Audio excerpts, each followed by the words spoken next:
ដំណើរជីវិតដ៏អស្ចារ្យរបស់ស្ត្រីម្នាក់ដែលបានប្រើប្រាស់ភាពឈឺចាប់កាលពីកុមារភាពនិងរឿងរ៉ាវលំបាកជាច្រើនក្នុងកាលពីអតីតកាលតែជាស្មារតីនៃការតស៊ូរហូតក្លាយជាបុគ្គលមួយរូបដែលទទួលបានជោគជ័យក្នុងជីវិតហើយដោយបានសាបព្រោះនៅអំពើសប្បុរសមកកាន់ប្រទេសកម្ពុជាជាទឹកដីកំណើតក៏ដូចជាមនុស្សម្នាជាច្រើននៅលើពិភពលោកផងដែរគឺលោកស្រីសុភាបុត្រឈើលោកស្រីសុភាបុត្រឈើកើតនៅឆ្នាំ1979ក្នុងខេត្តកំពង់ធំប្រទេសកម្ពុជា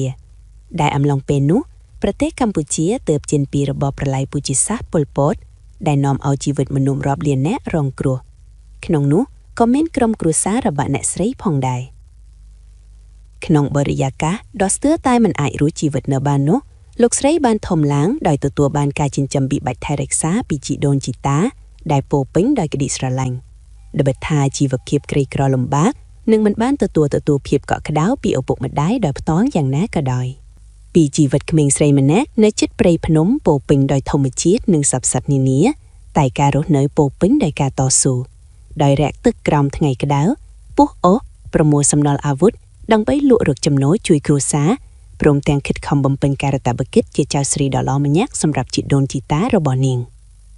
ហើយដបតែជីវិតជួបការលំបាកឆ្ងាយសាលារៀនយ៉ាងណាក៏ដោយប៉ុន្តែយុវតីសុភាតែងខិតខំតស៊ូរៀនសូត្រដោយទៅនឹងកូនចៅអ្នកភូមិដទៃនិងជាសិស្សពូកែប្រចាំសាលាផងដែរនៅពេលបញ្ចប់ថ្នាក់វិទ្យាល័យលោកស្រីបានបន្តមកសិក្សានៅភ្នំពេញនិងបានបញ្ចប់វគ្គបណ្ដុះបណ្ដាលផ្នែកគណនេយ្យនិងកុំព្យូទ័រសុភាបានចាប់ផ្ដើមការងារតូចៗដូចជារោងចក្រនិងបុគ្គលិកតាមហាងលក់ទំនិញរហូតបានបំពេញការងារផ្នែកសេវាកម្មនៅសន្តាគារ Raffles Hotel Le Royal ការងារនៅទីនោះបានធ្វើឲ្យលោកស្រីទទួលបានពានបុគ្គលិកឆ្នាំប្រចាំឆ្នាំជាច្រើនឆ្នាំដោយសារកិច្ចខិតខំប្រឹងប្រែងទោះបីតែមានការងារសម្រុំប្រាក់ខែអាចចិញ្ចឹមជីវិតបានប្រសើរបន្តិចក៏ពិតមែនតែស្ត្រីរូបនេះនៅតែបន្តអភិវឌ្ឍខ្លួនជាបន្តបន្ទាប់ព្រមទាំងកសាងទំនាក់ទំនងល្អជាមួយបណ្ដាមជ្ឈដ្ឋានដទៃជាដំណាក់កាលនៃជីវិតថ្មីមួយលោកស្រីបានធ្វើការជាជំនួយការផ្ទាល់របស់វេជ្ជបណ្ឌិតល្បីឈ្មោះ Dr. Bit Richner នៃមន្ទីរពេទ្យគុនបុក្ខាដែលបទពិសោធន៍នោះកាន់តែធ្វើឲ្យលោកស្រីឃើញថាសប្បុរសធម៌អាចផ្លាស់ប្ដូរជីវិតមនុស្សបានពិតប្រាកដក្នុងដំណើរវែងឆ្ងាយជាមួយលោក Dr. Bit Richner បានធ្វើឲ្យលោកស្រីកាន់តែមានទំនុកចិត្តជាមួយនឹងអំពើសប្បុរសធម៌លោកស្រីបានបញ្ជាក់ថាបំណងមួយតាំងពីនៅក្មេងខ្ញុំតែងតែសន្យាចិត្តថាបាយមួយថ្ងៃអាចក្លាយជាមានទ្រព្យសម្បត្តិជាច្រើនខ្ញុំចង់ជួយមនុស្សក្រីក្រកុមារនិងអ្នកគ្មានផ្ទះសម្បែងឲ្យបានច្រើននេះជាក្តីប្រាថ្នាដែលខ្ញុំបានរក្សាទុកក្នុងបេះដូងរហូតមកសេចក្តីស្រមៃបានក្លាយជាការពិតចំពោះចិត្តសប្បុរសឧស្សាហ៍ព្យាយាមនិងសេចក្តីស្រឡាញ់បរិសុទ្ធបុរសជាអ្នកជោគជ័យម្នាក់បានជួបនាងគាត់គឺជាមហាសេដ្ឋីអាល្លឺម៉ង់ដែលមានបុគ្គលិកជិត 1000 នាក់និងឈ្នះពានរង្វាន់អ្នកលក់អនឡាញល្អអង្គុត2023ឬ2024នៅអឺរ៉ុប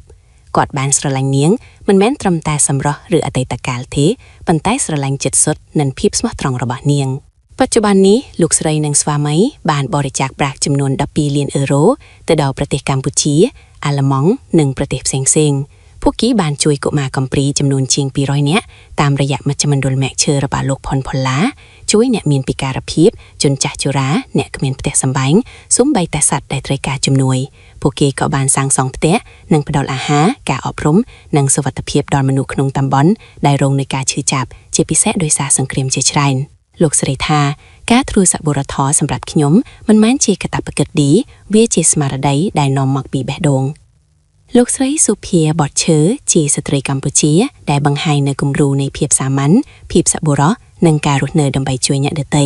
លោកស្រីមិនត្រឹមជាឧត្តមភរិយារបស់មហាសេដ្ឋីទេប៉ុន្តែជាម្ដាយនៃសេចក្តីសង្ឃឹមសម្រាប់មនុស្សជាច្រើនជុំវិញលោក